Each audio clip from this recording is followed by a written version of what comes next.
proud of her son's many achievements despite all his problems. Joy's bound up with sorrow when Kelly Summers talks about him. Blake died because of SUDEP, which is sudden unexpected death and epilepsy. He was 23 and he was an amazing person. He was an amazing young man. He was the purest spirit I've ever known, and he would have wanted us to continue supporting Fable, and that's what we do. Blake's life was transformed by epilepsy when, at just 3, he had meningitis. It shaped his whole life, his mind and body tormented by literally dozens of seizures a day. He went from being a very bright, robust little boy into being a very slow, careful, slow-spoken, very withdrawn little boy who had up to 80 seizures a day. And that has a profound effect on everybody. The family, the whole family's life has to work around where you can take an epileptic, how they can fit into school, can they be mainstream. Blake was statemented and had help. And it took us up until Blake was late teens, really, to be able to maybe minimise his seizures. But despite all he suffered, Blake wanted to help other people. He was only around 12 years old when Kelly began fundraising for Fable, and he came up with his own idea for collecting money. Blake said, "Can I come and do something?" And I said, "What would you like to do?" And he said, "Why if I go around and collect can ring pulls, put them in a great big old sweetie jar and get people to guess the can ring pulls?" And I went, "That would be absolutely lovely." The unfortunate thing with Blake, because of the way his brain worked, he wrote how many ring pulls were in the jar on the back of his hand. He couldn't quite understand how many people got them right. The bonds which mother and son formed with the charity and its founder trustee, Sandra Howard, was strengthened when epilepsy ended Blake's life.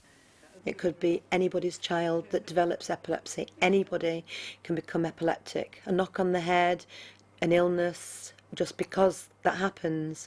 And you know, if you went into your child's bedroom like I did to wake them up and found them dead in bed, you would do anything.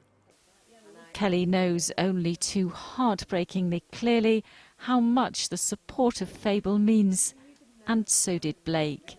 His phrase was, "I wish there was a magic spell to take away epilepsy," and there isn't any magic spell, Mum, there's only Fable. And I just thought that was wonderful, that he felt that by supporting Fable and picking up can ring pulls off the ground, he would do something to help himself and other people with epilepsy, and that's what it's all about. It's 14 years since the charity was set up to raise money for pioneering VNS implants. They help control the condition in some patients, and Ricky Oakland was one of the first they helped. He'd developed epilepsy when he was 8 and was having many seizures a day until he had the device fitted. I think the VNS actually did make a big difference, which seems to stop them going a lot more. That must have made a big difference to your life then. Yeah, it did. But I don't seem to be able to do a lot of things that I've always wanted to do. What kind of things?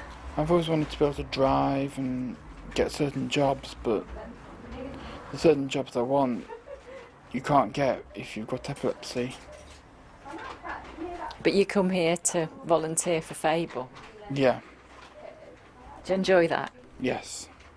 Those are the problems he still faces, but at 23, Ricky is now giving something back to Fable by volunteering at one of their 3 charity shops in Sheffield.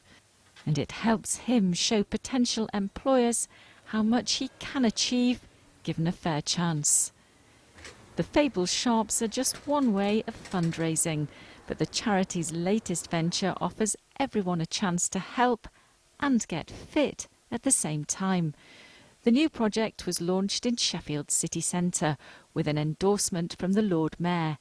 They aim to get people to go an extra mile for Fable, by bike, on foot, in the swimming pool, by whatever means, and just give Fable £1 for it. The target is a staggering £456,000. one for every epilepsy sufferer in this country. And for all those people, as Kelly Summers knows only too well, every penny and every life is very precious. You would do anything, and I kiss the feet of Fable for keeping that going. And if there's anything that anybody can do to just keep them going, it could be that they raise enough money or awareness or interest to fund research and save somebody else's child, save somebody else from going through what we went through.